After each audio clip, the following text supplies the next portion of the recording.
आत्मा स्वतः आपल्या आत्म्याबरोबर साक्ष देतो की आपण देवाची लेकरे आहोत आणि जर लेकरे आहोत तर वारीस, देवाचे वारीस आणि ख्रिस्ताच्या सोबतीचे वारीस आहोत.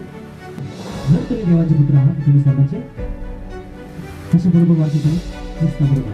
तो वारीस होता, आता त्याच्या नावावरती विश्वास केलाय म्हणून आपण ख्रिस्ताच्या सोबतीचे काय आहात आता? वारीस. काय आहोत? वारीस.